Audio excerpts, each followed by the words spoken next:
Monitoring the effect of PBIS is essential, as the idea is to use the most effective strategies. Data of our effect on student behavior is the key to evaluating the effects of those strategies.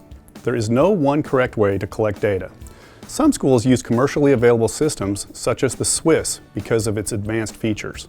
However, the Infinite Campus system used in Kentucky schools can be used to house and analyze data for PBIS purposes. For more information on how to use your KSIS system for PBIS, see the video tutorial at cybers.com. In order to be successful with monitoring, there are 3 keys. First, we must all agree on the definition of problem behavior. What is noncompliance? What is disrespect?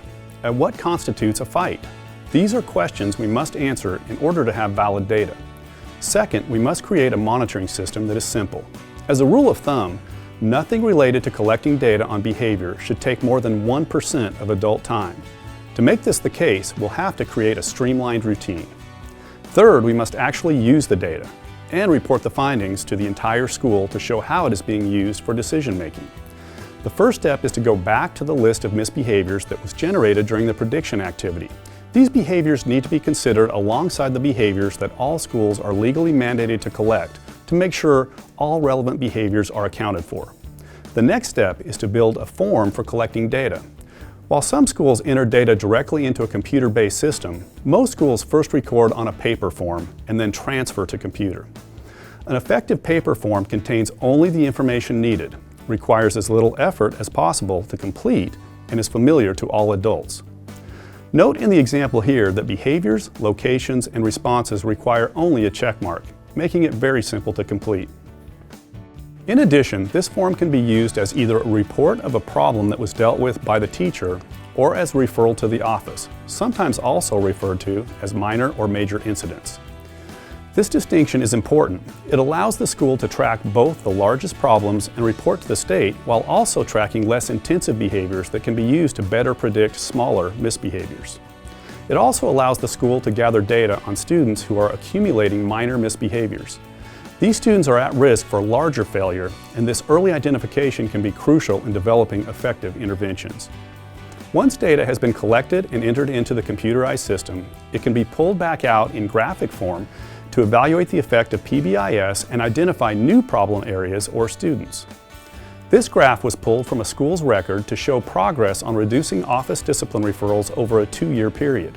More specific graphs can show progress by behavior incident type, by location, or by time of day.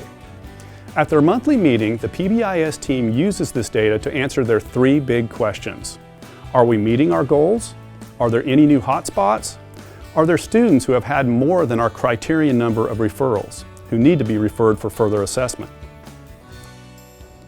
Using other features of common computer-based systems, it is simple to look at more complex issues such as referrals by race, specific incidents by location, or even such specific questions as, at 11 a.m. on a Wednesday, what is the most common misbehavior and where does it occur? At the end of each monthly meeting, the PBIS team will report the findings back to the entire school at a faculty meeting.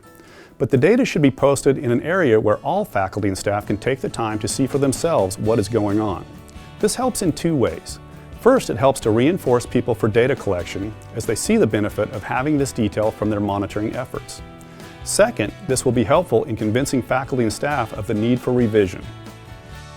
As data indicate that strategies are not successful, this public visual helps with the acceptance of new ideas and tweaks to existing plans. Before viewing the final module, consider the degree to which your data collection and monitoring systems are simple, accurate, and consistently used across the school.